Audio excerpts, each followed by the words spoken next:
So I'm gonna be honest. I've been pretty bored of Path of Exile already. I had a hard time wanting to jump into the game and progress my character.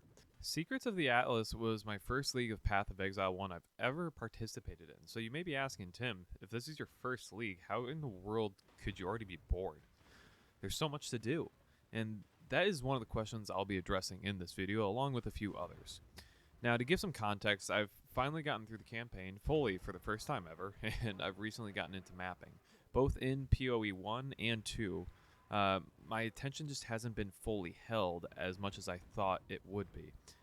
I've made it to mapping in both games, and this is where I would start to typically fall off. I've had some time to think about this, so here's a few reasons why. So, firstly, one reason I really do think I've ended up dropping off before trying to get to endgame or facing endgame bosses, for example, is my lack of experience with this whole franchise.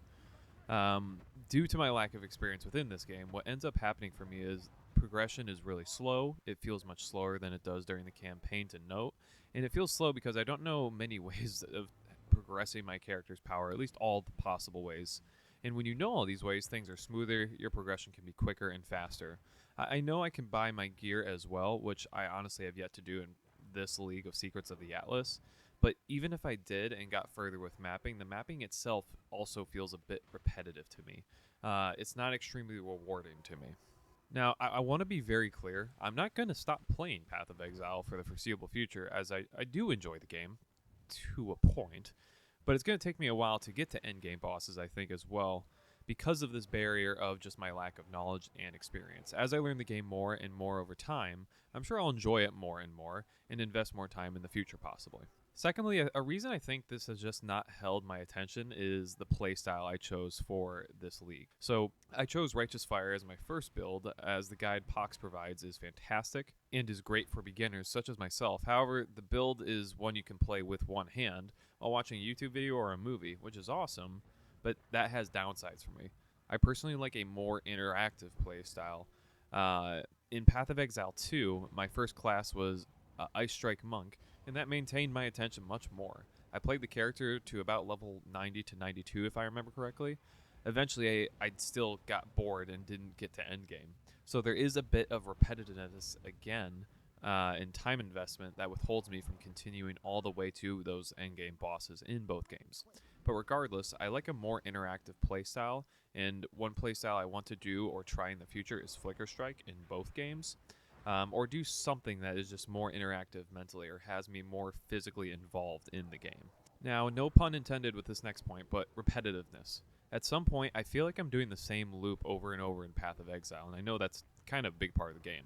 I go into a map, I kill monsters, I hope I get better gear, and I continue to progress my character's power through the tiers and rinse and repeat. Now, I get why people love this game and play this loop, but the only thing that changes for me is the amount of damage I'm putting out, but otherwise nothing else is really changing. And that doesn't feel very rewarding and satisfying to me, oddly enough. Now, I believe this is maybe an RF problem because once RF is online around Act 2, the skill itself doesn't really change. There's no visual differences or anything like that. And again, maybe it grows in radius as you progress, but that's about it.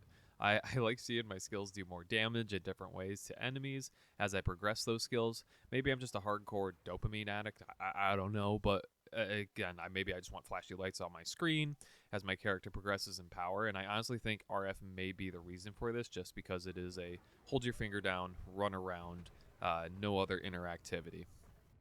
And you may even ask, like, Tim, you could progress your character or make them more powerful by buying gear on the market. And I guess that just doesn't feel very rewarding to me. It feels like again, a way out or just a loophole, per se. I know it's not that, but that's how it really does feel for me.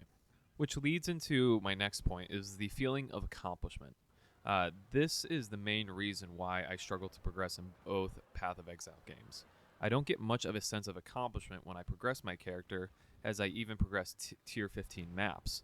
I did that in Path of Exile 2, have yet to do that in Path of Exile 1, to be honest. Now, maybe it'd be different if I were to really try and grind and get to those bosses, which is a problem in and of itself. But again, the process of getting there is very long and hard. Pause. Maybe I'm just impatient, though.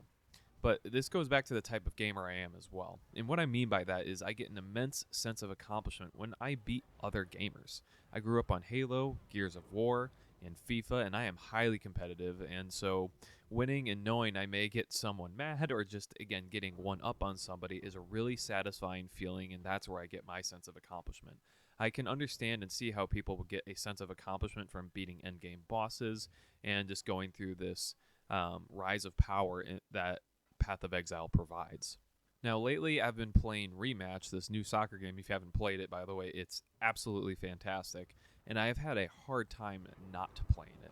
I feel like a kid again discovering FIFA for the first time or Halo for the first time when I'd play with my brothers. Outside of the rage that FIFA tended to generate within me, that still is the only game that has caused me to break a controller. But in general, winning and beating others is what gives me that sense of accomplishment and joy that Path of Exile isn't really able to do for me. I'm not necessarily competing against anyone, so it's difficult for me to push forward. Now, technically, I know I could compete by speed racing the campaign, or how far someone delves down and again compete with the delving system. Like I know I've seen those kind of notifications that would pop up on screen every now and then in game, but this requires a lot of in-game experience, and with the life I have at this point outside of gaming, I truly don't have the time to learn all this, and it would take me a very long time to get to this point. But those are some of the reasons I struggle to play Path of Exile or continue to play Path of Exile. It is a great game. It is unbelievable. There's no denying that. It is fantastic in so many ways. For me, it's just not, again, my cup of tea, I guess. Again, it doesn't provide that sense of accomplishment. And I even know getting to endgame bosses or beating bosses, right? I don't get a massive sense of accomplishment. It's just how I feel about it. It may be controversial, and again, some people may say I'm wrong and I need to continue to push the boss, and you're probably right. I don't know. I haven't gotten to that point. But let me know what you guys think down in the comments section below. I'd be very interested to hear what your opinions are on this. If you enjoyed, please consider liking and subscribing, and I will see you in the next one.